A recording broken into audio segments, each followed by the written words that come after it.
What is going on, guys? This is TK Aquariums bringing it to you again here in the fish room, showing you something a little bit different.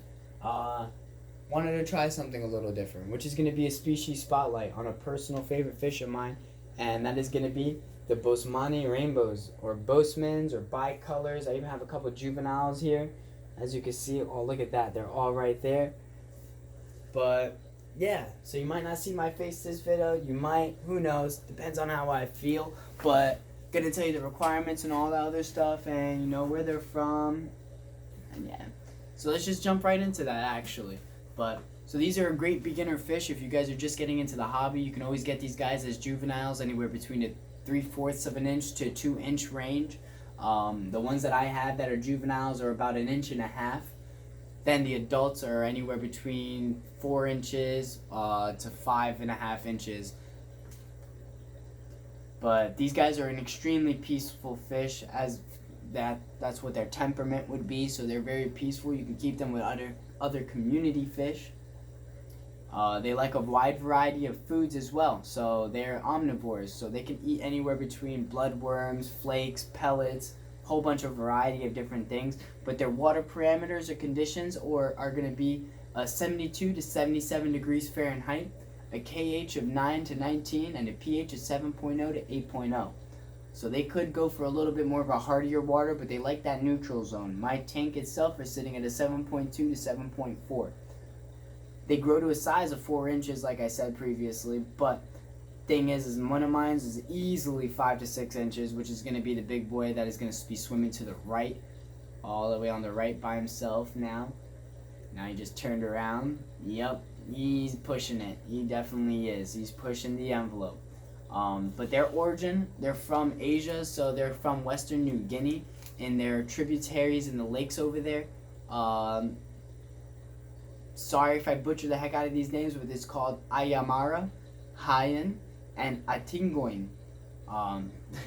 Yeah, I'm extremely sorry for that. But they're found more in the swampier areas and the shallows of those waters. So they love that heavy vegetation. They love, going through my plants themselves whenever they get the chance to, which is why I want to move them over into the 75 and plant that heavy so they can do it more naturally like they would in their wild. But these guys, their family name or their family genus is going to be Melanotaenidae. Very, very difficult name, but Melanotaenidae bosemani, which is their scientific name. And yeah, so straight up tank requirement for these guys are going to need a bare minimum of 30 gallons. If you do not have a 30-gallon tank or larger, do not get these fish. As you can see, they are larger.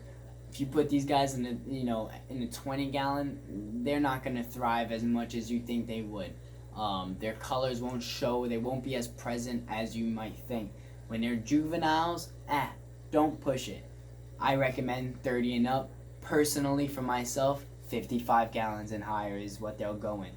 They like a 4-foot long tank. So obviously this 56 column is not their long-term tank. I will be moving them over into the 75 gallon to the left of this 56 column. I'll keep the smaller rainbows in here just so I can have it as a grow-out tank for them. And then I'll move them also into the 75 gallon long. But they're pretty much compatible with any fish though. As you can see, I have a wide variety of different things. I have a bunch of lamb chopper asboras, glow light tetras, danios, a peacock eel. I have a wide variety of different things going on in this tank, and these guys are extremely peaceful. They don't bother them. They don't pick at them. I don't see any fin nips on any of the fish. So these guys are awesome for community tanks. Not only that, with that being said, but these guys are extremely beautiful centerpiece fish, especially with a planted tank as a background or a dark substrate. That dark substrate definitely brings the colors out of them. Gives them so much vibrancy. It darkens them out. Now, if they were sitting on white sand, their colors would not be as dark as you see. It'll be a lot more lighter. It'll almost look like they're a little bit of a palish. But when you put them on a dark substrate, I mean, look at them. The males there, they have such a dark coloration. Awesome fish. I love the white trimming on the top dorsal fins. Yes, fins, plural. They have 2 dorsal fins. If you look at the top of the fish, you'll see that white bar, and on that white bar on top of them, there's a little break, and that is the break in between the fins. Really, really awesome. Absolutely love them. The one on the top, you can kind of see the one on the tops, but all in all, their colors intensify with a planted tank and a dark substrate. The females don't show as much, but their color is still just as stunning. You know, they have a little bit more of a silverishness to them, or more orange that goes throughout. Not typically, you won't really see them as a bicolor, so you won't really see the blue in the front and orange in the back. It'll actually just go straight through the whole fish. You know, they'll just get both of those colors through from head to tail. So they won't have any separation like you do see with the males. So that's actually a good way to sex them. If I point at this guy, that's a male. If I point at him, that's another male. Now if I point at her, obviously I said her, but as you can see, that color goes straight through. You don't have that clear separation. You know, so easy way to sex them. But speaking of sex them, they're breeding. They actually are egg layers, so they love to lay their eggs on different types of moss and stuff like that. Within, like, it takes about 7 days of them, you know, going through their breeding behaviors for them to actually produce eggs. And then after the 7 days of them, you know, laying the eggs, 7 days after that, you'll have little baby fry.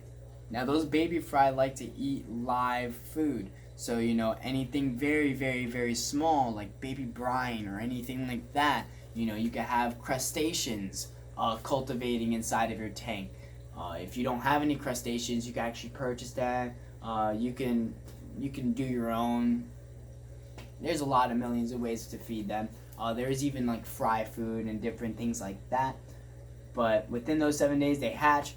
They like to have crustacean stuff, but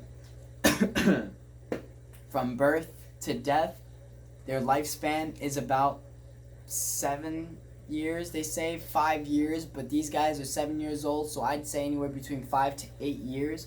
So these guys are almost at their time, hence the reason why I want to give them the best life that they can.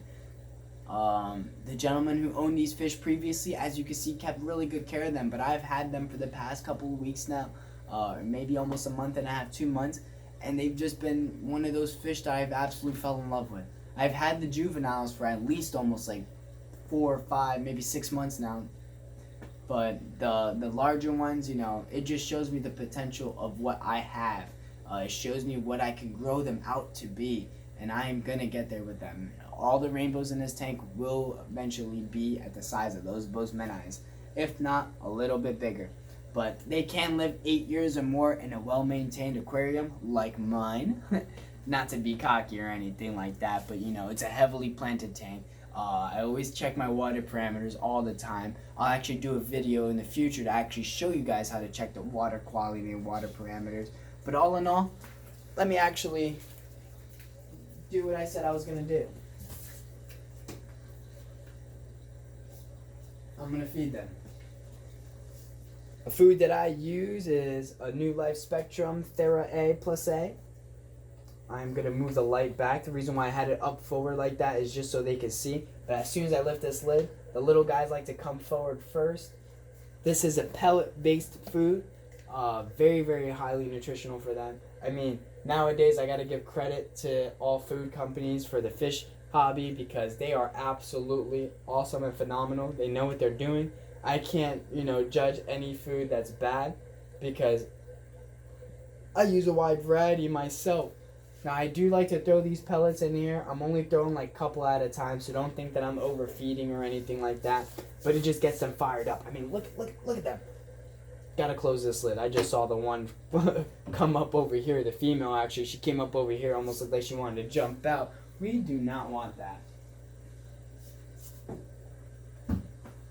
But yeah, feed these guys at least, like I say, you know, 2 times at least. Once in the morning when I wake up, you know, before I go to work, I come into my fish room, make sure everything is still looking good and alive and there's no water on the floor.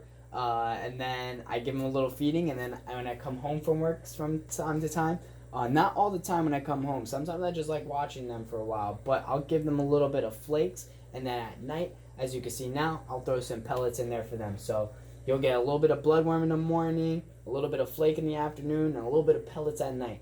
I always recommend, feeding them a couple times throughout the day, every day. You don't necessarily have to, but, how else are you going to keep these guys in good shape, keep them, at a happy size and a happy colors and all that. But yeah, if you guys enjoyed everything you've seen in this video, do not forget, like it.